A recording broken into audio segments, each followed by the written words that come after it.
Scriptures, such as the Upanishads and others,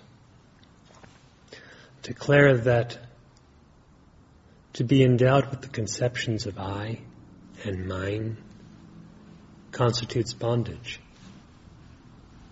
while being without the conceptions of I and mine constitutes liberation.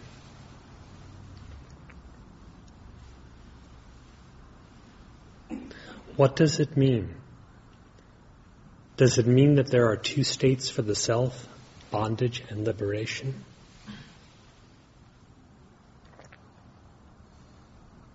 No, it does not mean that. The self, which is of the nature of being, consciousness, bliss, is invariable, without conditions, without states, and undergoes no change. Therefore, it is the abiding reality, and it is absolute in nature, not in relation to anything else. So it cannot be described, in truth, in terms of being bound or liberated.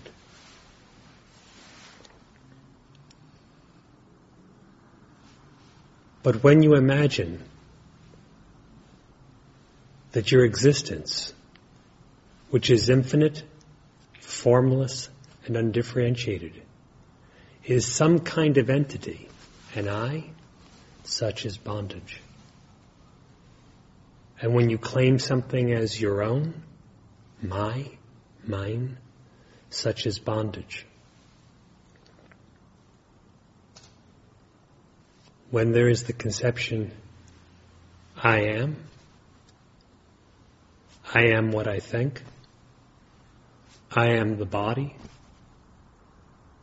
I am the one who senses, I am the experiencer, and so forth and so on. Such is bondage, superimposed merely by imagination upon your real identity, which is existence, consciousness, bliss. When you imagine, these are my thoughts, my memories, my ideas, my experiences, my body, my sensing, my world, my objects, and so forth. Such is imagined bondage, superimposed on the abiding reality. Whose bondage is it? If we inquire as to that, as the Maharshi reveals, both the bondage and the one who is bound, being unreal, vanish. The I that is bound is as imaginary as the bondage which he can claim as his.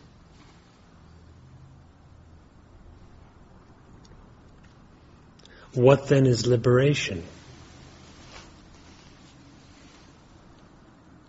From the position or perspective of there actually existing a bound one, one's own natural state, or being itself, is regarded as a state of liberation,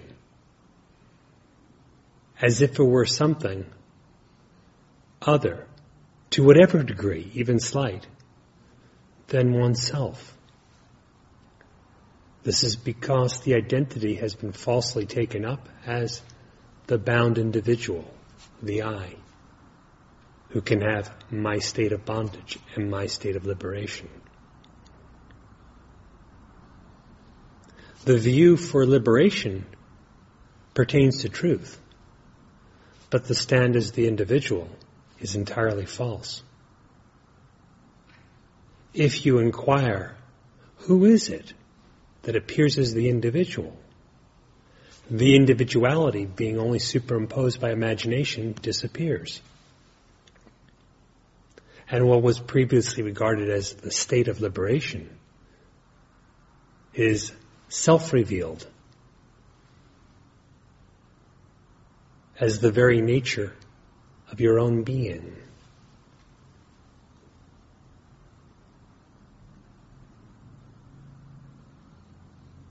Therefore, to be free from bondage, to attain liberation,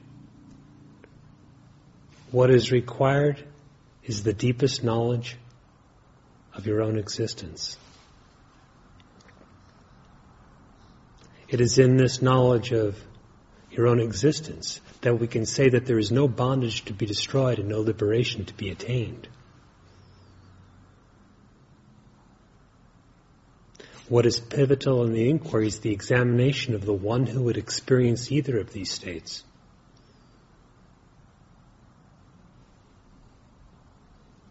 When I say either of these states, it includes all possibilities of states. For any other state different from liberation should be regarded as bondage, some kind of limitation, whether it's waking, dreaming, sleeping, or any mode of mind.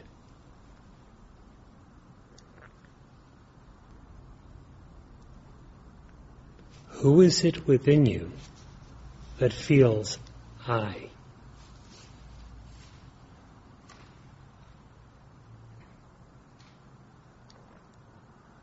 Who is it within you that can say, mine?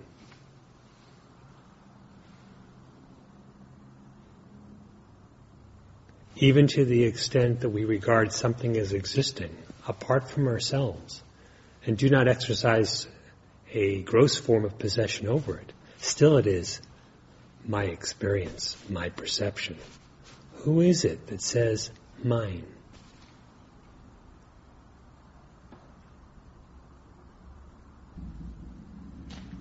If the false conceptions of I and mine are destroyed, liberation is revealed. It is as if that which is eternally free gets free again.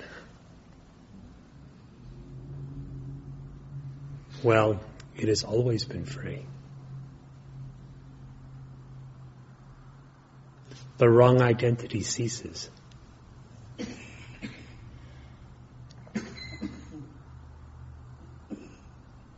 And the nature of existence, the self, which is eternally the same, knows itself.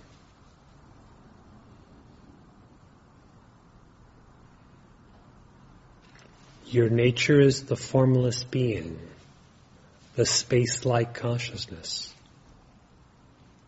the uncaused bliss. Your nature is the self, Brahman, and nothing less, nothing other.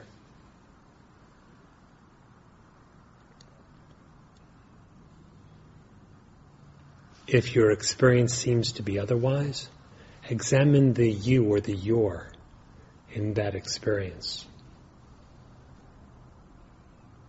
And imagination will vanish. The reality will remain.